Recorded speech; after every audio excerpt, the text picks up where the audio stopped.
और supreme court हमारे matter में संज्ञान भी ले रहा है और इसके साथ में संबल में भी आप लोगों ने देख ही लिया है। जल्दी ही जामा मस्जिद और भारत देश की अन्य विभिन्न जो मस्जिदें होंगी उन पर रोक लगेगी। आप जितना मत करिए। पूरे भारत देश और honourable chief justice of India ने बोला है कि हम भारत देश में सौहार्द चाहते हैं, हम भारत देश में शांति चाहते हैं। सब लोगों ने मिलकर के एक पार्लियामेंट में एक्ट लाए जिसका नाम लिखा गया the place of worship act 1991। उसमें यह डेडलाइन खींची गई कि 15 अगस्त 1947 के पहले जितनी भी मस्जिद और मस्जिदें हैं उनका डिस्प्यूट किसी भी कोर्ट में चैलेंज नहीं किया।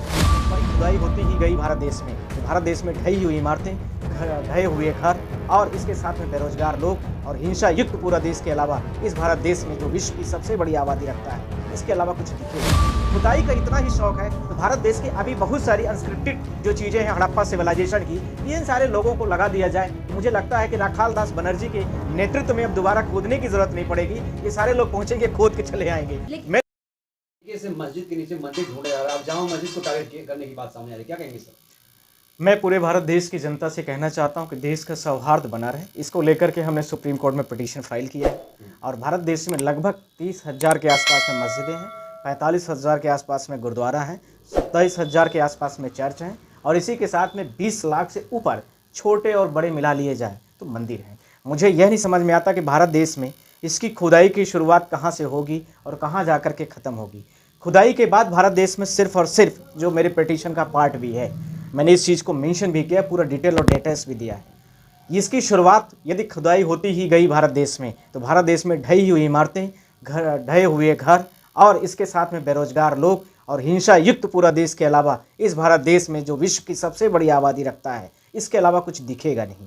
मुझे लगता है कि सरकार को इस चीज़ों पर जल्दी से जल्दी रोक भी लगाना चाहिए। सवाल यह है कि भारत देश में इतने बड़े लेवल पर, व्यापक लेवल पर मस्जिदों को ही सिर्फ खोदना ही या अन्य धर्म के लोगों को ही पीड़ित करना ही या एक स्पेशल जाति विशेष के लोगों को ही टारगेट करके अल्पसंख्यकों को उनके जो बुनियादी चीज़ें हैं, जो आर्टिकल्स में इक्वलिटीज बिफोर द लॉ दिया है, आर्टिकल्स 19 में जो चीज़ें दी गई हैं, आर्टिकल 21 में जो चीज़ें दी गई हैं, उसका क्यों वायलेशन कर रही है? वर्शिप एक्ट का भी वायलेशन होने लगा था सर।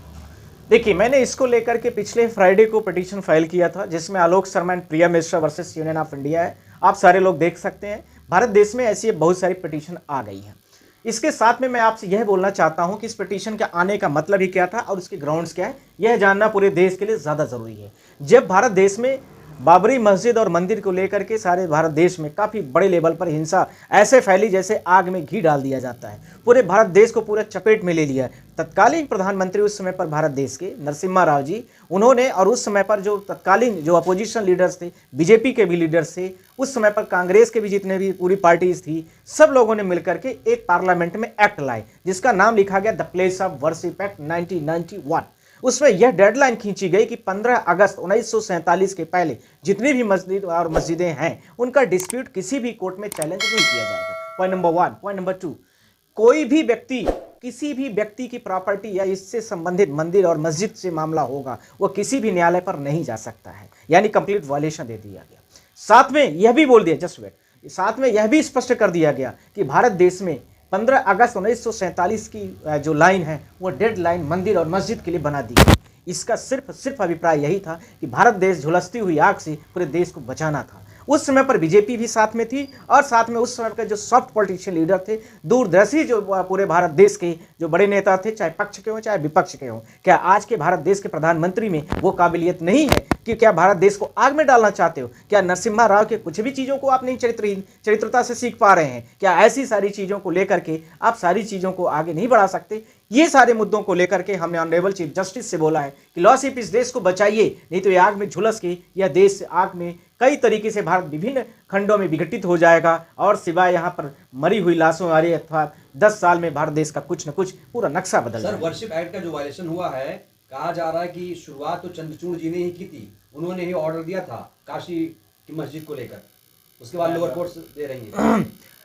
देखिए, जो honourable chief justice retired chief justice D Y. Chandrachud, उन्होंने सिर्फ कमेंट किया था, this order pass by and issued by the Allahabad high court on 19 December 2023 Gyanvapi वाले मामले में वो लगभग 65 पन्ने का जजमेंट है। लास्ट का पारा जब आप देखेंगे, क्योंकि मैंने पूरी पिटीशन को चैलेंज किया, सारे ग्राउंड्स लिया है, उसमें उन्होंने लास्ट में जो जजमेंट में कंक्लूजन दिया है अपना परसेप्शन सबमिशन, वहां पर उन्होंने खुल के बोल दिया है कि किसी भी मंदिर के बारे में, उसके स्वरूप और उसके स्ट्रक्चर्स के बारे में कोई भी व्यक्ति उसका देख सकता है। ये सारी चीजें जब से आई तो जजमेंट में आ गया। दूसरा, इसी के पैरेलली ऑनरेबल चीफ जस्टिस जो आपने बोला था डीवाई चंद्रचूड़ साहब, उन्होंने क्या किया, उसमें सिर्फ कमेंट कर दिया। और उन्होंने कमेंट किया, ध्यान रखना है, कमेंट करना एक अलग पार्ट होता है। ऐसे तो 1000 केसों में बहुत सारे कमेंट होते हैं कोर्ट्स पर ऐसा आता कहाँ है सारी चीजें, रिटर्न में तो कुछ नहीं होता है। ऐसे तो हमें बोला गया कि ईवीएम के केस को हम अभी सुनवाई कर रहे हैं, पर सुना कहाँ गया, कमेंट कहाँ। Comment is a different part of the things. पर मैं आपसे यह भी बोलना चाहता हूं पूरे देश के लोगों से कि जो डीवाई चंद्रचूड़ ने बोला या सोचा, या जो इलाहाबाद हाई कोर्ट ने कहा, वो जस्टिस जो नरीमन है, आप लोगों ने फनी नरीमन का नाम सुना होगा, उन्होंने भी कल भारत देश के सबसे अच्छे एजुकेटेड, मैं ये तो नहीं कह सकता कि बहुत मैं रैंक दे सकता हूं, पर भारत देश के अच्छे नहीं, टॉप जो जस्टिस की लिस्ट रहेगी, उनमें से उनका जस्टिस नरीमन का नाम सबसे टॉप पर रहेगा मेरे नजर पर। दूसरा, अभी सीजीआई जो है उनसे कितनी उम्मीद की जाए, जो मस्जिद मंदिर का मुद्दा चल रहा है उसे बचा पाएंगे, वो भारत की अस्मिता को बचा पाएंगे? देखिए, संबलपुर का जो मामला हो या फिर अजमेर का मामला हो या फिर भारत देश में बदायूं हो या फिर इसके साथ में ज्ञानवापी हो, इसके साथ में आप दिल्ली का जो जामा मस्जिद है, इसी के साथ में आप देखेंगे भोजशाला है, और इसके साथ में भारत देश में मथुरा भी है, और विभिन्न तरह के हर जगह पर आप तो बाढ़ सी आ गई है कि कोई भी मस्जिद दिख जाए 30,000 में से तो वहाँ पर एप्लीकेशन जरूर लगेगी। किसी हमारे साथी पत्रकार ने एक दिन हमसे पूछा, उसी का वर्डिक्ट मैं यहाँ कमेंट भी कर रहा हूँ, आप लोग भी समझ जान, जहाँ जहाँ उसने शायद वो स्टेटमेंट दिया, जहाँ जहाँ मस्जिद दिखेगी वहाँ वहाँ जरूर खुदेगी। ये कोई अब इस लेवल पर आप आ गए, इस देश का कहाँ विकास होने वाला है। यदि खुदाई का इतना ही शौक है तो भारत देश की अभी बहुत सारी अनस्क्रिप्टेड जो चीज़ें हैं हड़प्पा सिविलाइजेशन की, तो इन सारे लोगों को लगा दिया जाए तो मुझे लगता है कि राखाल दास बनर्जी के नेतृत्व में अब दोबारा खोदने की जरूरत नहीं पड़ेगी। ये सारे लोग पहुंचेंगे, खोद के चले आएंगे।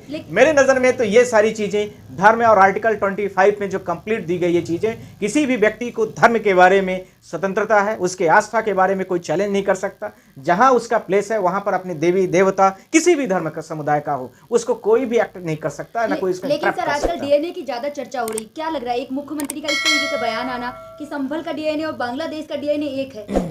यदि प्रतियोगिता परीक्षा चीफ मिनिस्टर के पद के लिए करनी हो तो मुझे लगता है कि वो भारत देश में बड़ी आवश्यक और ज़रूरी हो गई। उसके लिए यह निर्धारित होना चाहिए कि भारत देश के संविधान की शपथ खाने वाले व्यक्ति भारत देश के संविधान को ही नहीं मानते हैं और भारत देश को विभिन्न टुकड़ों में बांटते हुए नजर आ रहे हैं। शपथ खाते हैं कि हम संविधान की शपथ खाते हैं कि भारत देश की संप्रभुता, अखंडता, इन सबको हम बना के रखेंगे, पर इसके साथ में जो भारत देश की डिग्निटी, इंटीग्रिटी, इक्वलिटीज, इन सब पर कंप्लीट वायलेशन करते हुए नजर आ रहे हैं। इस तरह के किसी चीफ मिनिस्टर की शोभा देती है क्या? चीफ मिनिस्टर पढ़े लिखे व्यक्ति बनाए हैं कि ऐसे ही कहीं भी मुझे लगता है कि हिंसावादी प्रवृत्ति से निकल करके आप ऐसे ही शब्दों का यूज करना शुरू कर दिए। लेकिन अब कहा जा रहा है कि मुरादाबाद की जो एक जामा मस्जिद है वो कहा जा रहा है कि पाकिस्तान की मस्जिद है। देखिए, हाई कोर्ट में याचिका लगा दी।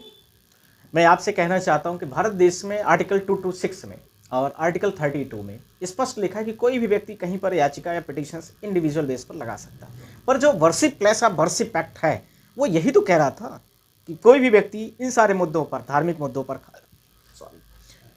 मुद्दों पर खासकर वह कहीं भी किसी भी कोर्ट में चैलेंज नहीं करेगा। इसीलिए जस्टिस नरीमन ने बोला है कि बाबरी मस्जिद और राम मंदिर का जो मुद्दे का लेकर के जो वर्डिक्ट आया था उसको प्रत्येक भारत देश के जुडिशरी को जरूर पढ़ना चाहिए। शायद उनका उद्देश्य क्लियर है और उन्होंने यह भी कहा कि भारत देश में अब हिंसा फैलाने के अलावा कुछ बच नहीं रहा है। मुझे काफ़ी उम्मीद है कि honourable chief justice of India जो अभी भारत देश के जस्टिस खन्ना जी हैं, उसमें हम लोगों के मैटर पर जल्दी से जल्दी सुनवाई करेंगे और पूरे भारत देश में the place of worship act जो है उसमें उसको पूरे देश में लागू करेंगे। फ्यूचर में इस तरह की वारदातें ना हो और जो उसमें कमियां थी पार्लियामेंट को रिकमेंड भी करेंगे कि इसको कंप्लीट कर दिए कि ये दोबारा इन फ्यूचर में ऐसी चीजें न घटें। यानी ऐतिहासिक मस्जिदें बच जाएंगी। सबको बचाना हम सबका कर्तव्य है, आपका भी कर्तव्य है। भारत देश के 143 करोड़ की जो जनता है सबका कर्तव्य है कि जो हिंदू विरासत हो या मस्जिद विरासत हो, यदि आप दुनिया में खुदाई इस प्रकार से करेंगे तो मुझे लगता है कि आप स्टोन एज होते हुए पूरा पाषाण नवपाषाण पहले आया और उसके बाद आप भारत देश के जब आप लोग रामा पितेकस काल था, जब हम बंदरों की औलाद थे, सब वहां तक पहुंच जाएंगे और कुछ मिलने वाला नहीं है। फिर वही क्वेश्चन घूम के आएगा। तो सिर्फ मुगल काल तक जाना है बस। उसके आगे नहीं। नहीं, ये तो आप कह रहे हैं, उसके सल्तनत का। आगे आगे भी बढ़ जाएंगी चीज़ें, बहुत सारे लोग आ जाएंगे, ऐसा मैं ये डेडलाइन नहीं बोल सकता, पर इस चीज़ को आगे आपको डिफेंस करते हुए पूरे भारत देश की जनता से मैं अपील करता हूँ, रिक्वेस्ट करता हूँ कि भारत देश की एनर्जी, भारत देश के इतने करोड़ों जो युवा बेरोजगार हैं, इनकी एनर्जी को पूरे भारत देश की वर्ल्ड में यूज करिए। आप इनकी एनर्जीज को यूज करके पूरे विश्व में इनको अच्छी एजुकेशन दीजिए, पूरे विश्व में जीडीपी में, इकोनॉमी में इनका सर, कब्जा एक हो। आखिरी सवाल है, विष्णु Yes. गुप्ता बार-बार क्यों कह रहे हैं कि जामा मस्जिद उनका लास्ट टारगेट? वो कुछ भी करेंगे, उनके अगेंस्ट में हम खड़े हैं और हम डिफेंस कर रहे हैं। वो अपनी पिटीशन लेके आए, हम अपनी पिटीशन से उनको रिप्लाई दे रहे हैं और सुप्रीम कोर्ट हमारे मैटर में संज्ञान भी ले रहा है। और इसके साथ में संभल में भी आप लोगों ने देख ही लिया है, जल्दी ही जामा मस्जिद और भारत देश की अन्य विभिन्न जो मस्जिदें होंगी उन पर रोक लगेगी। आप चिंता मत करिए। पूरे भारत देश और honourable chief justice of India ने बोला है कि हम भारत देश में सौहार्द चाहते हैं, हम भारत देश में शांति चाहते हैं। मुझे लगता है कि शांति का सिंबल, इससे बेहतर समाधान जो मस्जिद आएगा और उसमें the place of worship act को लागू करके और पार्लियामेंट में रिकमेंडेशन दे करके कि जो कमियां हुई और उसके वजह से हर छोटे बड़े जगहों पर, हर छोटी बड़ी अदालतों में, न्यायालयों में जो इस तरह से the place of worship act को लेकर के हर छोटी मस्जिदों का चैलेंज हो रहा है, वो कंप्लीट तरीके से खत्म कर दिया जाए या रोक लगा दी जाए। Thank you.